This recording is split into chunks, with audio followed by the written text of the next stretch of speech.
let's teach you cello.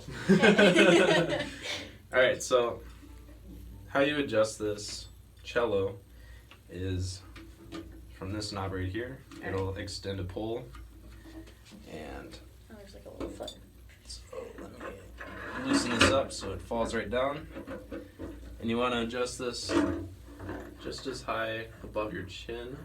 And relax, so I'll have you hold it like this. And I'm going to tighten it up right here. And then with this little foot strap right there, it should keep the cello from rolling off, sliding off. So I'll have you have a seat. And the cello should sit right between your legs. You can be sitting up straight, shoulders relaxed. With your left hand holding onto the frets on the neck. I'll have you hold your left hand out, and then I'll have you naturally curve it right in, and it should just sit right on there. Perfect.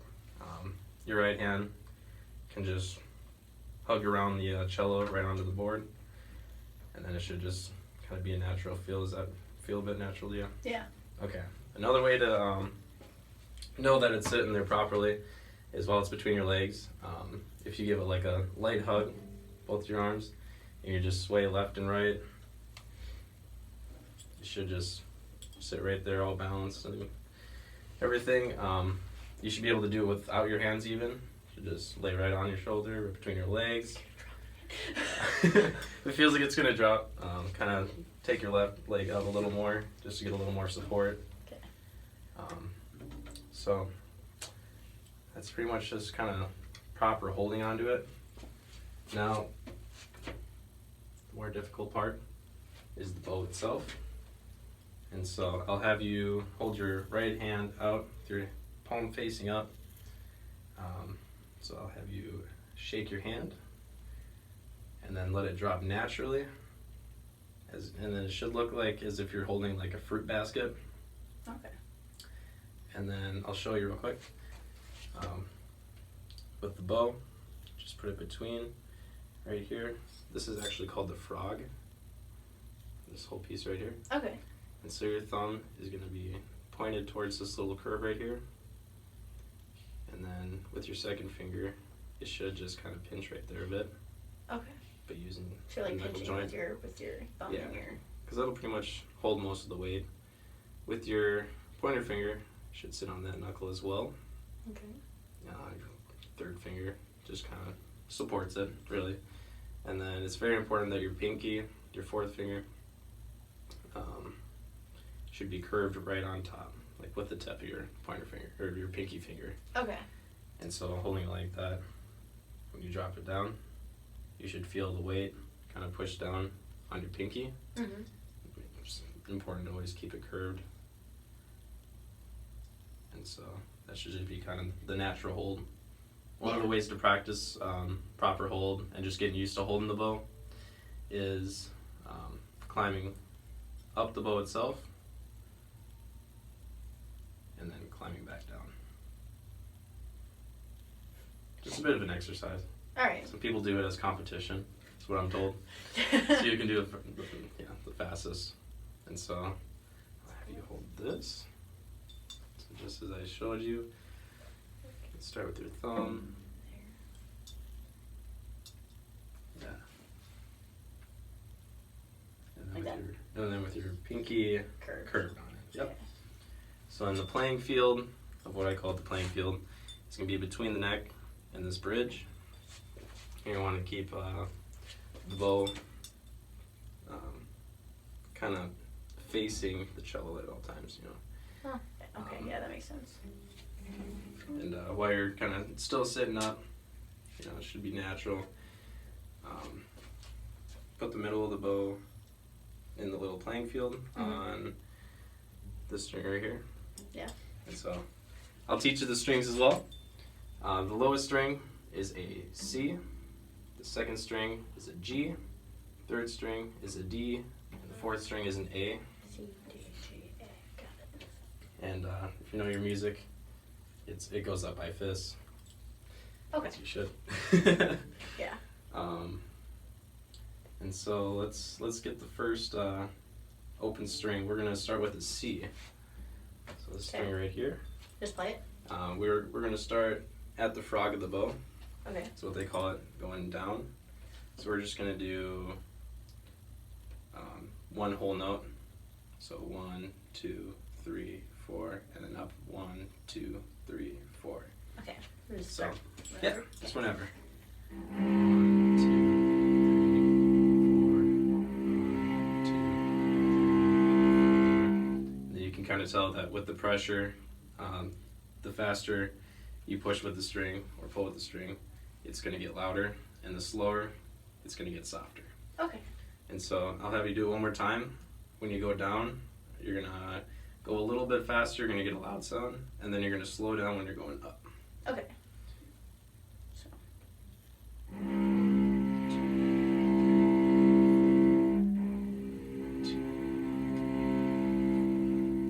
Good job. Yeah, it's just a matter of keeping that contact with it and getting the vibrations on there and everything. Mm-hmm.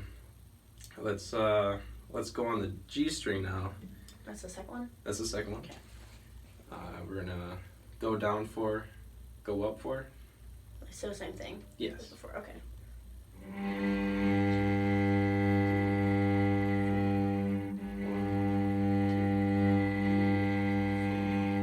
And then reassess your hand that's holding the bow. Just making sure everything is curved and on the right knuckle joints. Yeah. And just feeling all natural. Now let's do it for the D string, which is the third string. Okay.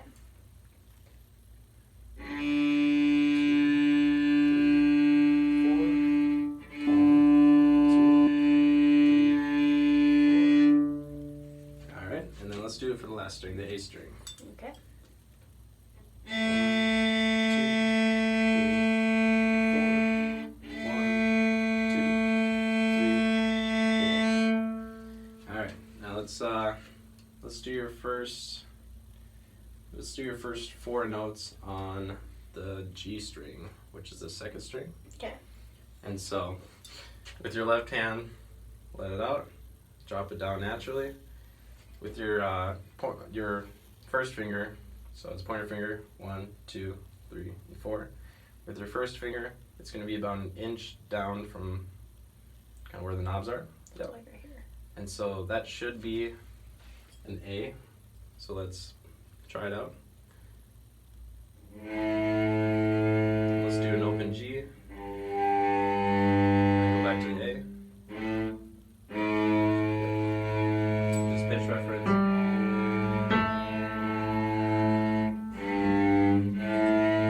Alright, and then using your third finger is going to go up to the next note, which is going to be a B. And that's going to be... And that should be about, it's going to be a good distance apart. So it's just a matter of getting used to the pitch in your mind and the distance from your fingers. Good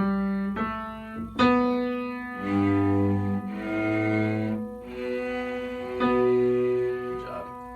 And then with your fourth finger, it's going to go up the next note. Good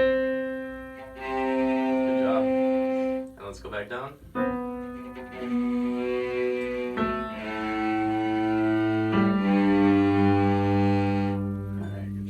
Let's go to the next string, which is the D string. Okay.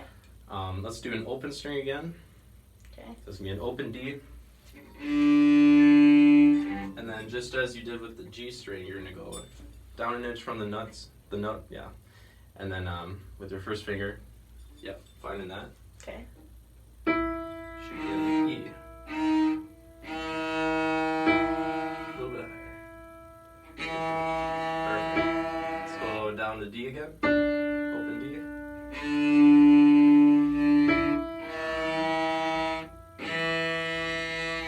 One more time.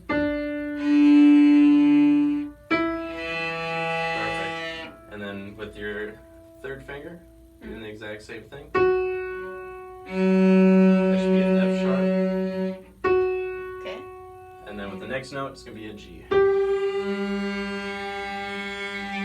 Now let's go back down. Down to an E. Down to an open D. Alright.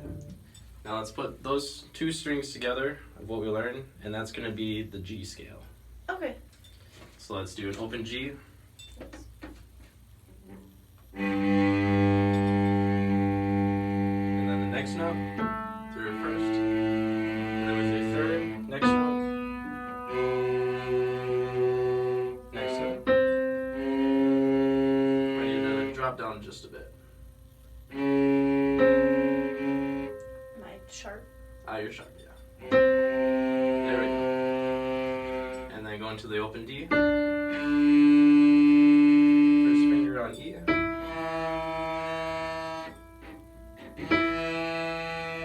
And then third finger on F sharp. And the last note, G. Now let's try going down. On the 3. Down to your 1. Open string D. And then jump into the second string with all those attached. Down